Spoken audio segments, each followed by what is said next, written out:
And I always like to show this kind of video. I hope you can see it. But what you can see here is a laser beam focused onto the side of the telescope house. So you can see a window there, or panels which are like 1 meter across. And what we can see here is that this laser beam it starts off as a nice Gaussian mode, and in the atmosphere it just gets really horrible and ugly. One can still focus it, but it gets distorted and it's fluctuating a lot. So that's one of the challenges in all of those kind of experiments. And yeah, now we need to switch on the line. Since I'm sure you're all interested in stars, these are some pictures that such as that location, for instance. So this is like a panoramic view of the station on Tenerife. This is this telescope. Now it's a bit compressed. But over there, this is on the horizon. One can see a very small green dot, and that's a little small laser which is sent across from the other island as the beacon laser. One can see it also there.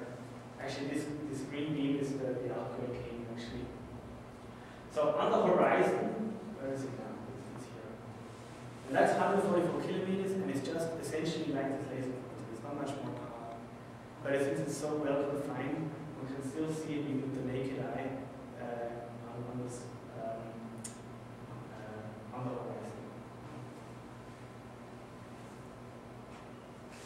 Also, yeah, on the computer one can see there the stars there are amazing. So these are astronomical sites actually as well. So the skies are just amazing. So what was another experiment we did to show the feasibility of this double downlink? So if we think of the concept of having a source of there and sending both photons down, we now follow them together and send them both photons across this 144 kilometers. So effectively simulating this kind of scenario. And also there, this was successful and it was able to work. In a different type of experiment in South Italy, we used another ground station shown here which is actually for laser ranging experiments with satellites. They send laser pulses to satellites and measure the return, and from the time of flight they can determine very accurately the motion of the satellite, and then again that is used for calculations of the gravitational structure of the Earth. So and one can also measure motion, for instance, of drifts, of continental drifts, or those kind of things. However, this station we converted as a quantum receiver as well, and sent out laser pulses to such a satellite that's actually literally a sphere with reflectors, and measured the return photons.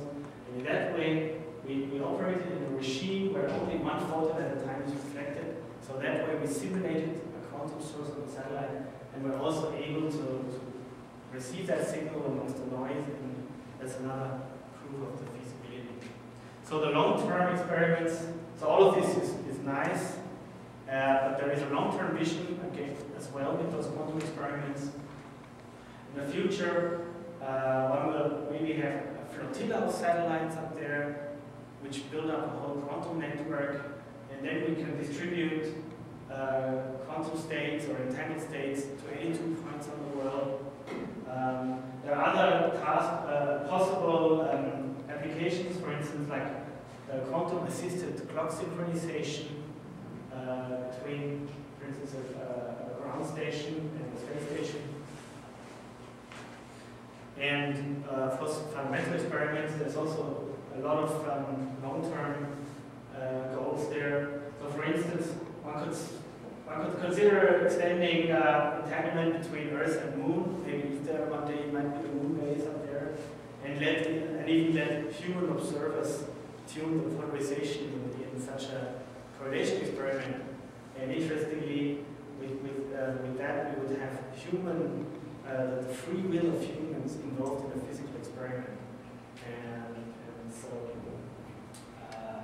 that would be quite philosophically quite cool, because one of the possible solutions for this whole entanglement business is to say everything is determined.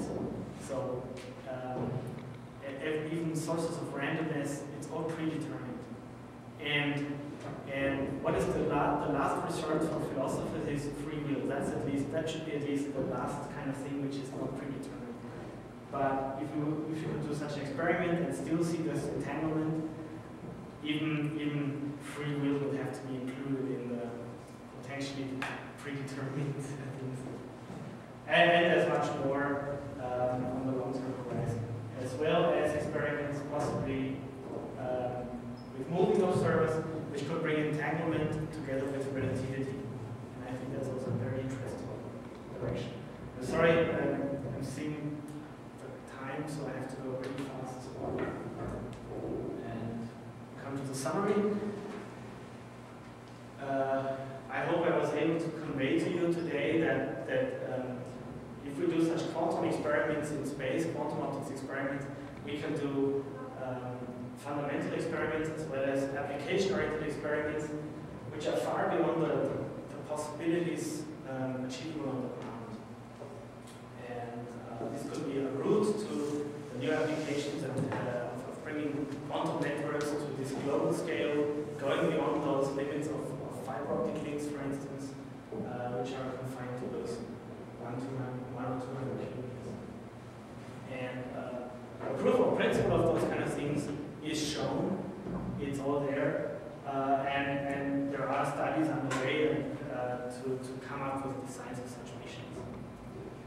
So finally, I'd also like to mention that I effectively started last July at IQC, and I'm setting up this quantum photonics lab, where the main research is studying applications of those quantum optics, studying applications with photonics.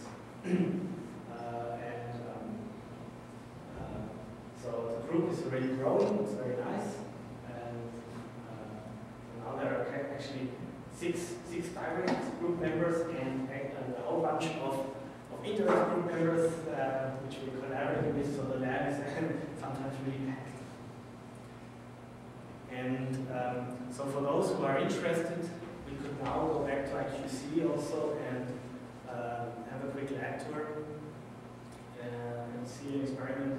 By the way, we can also see the Chris Urban's free space experiment here on campus, which with those kind of telescopes. This is one such receiver where the photons are sent from the mass building on campus to IQC building. So we can also have a look at that. So yeah, thank you very much.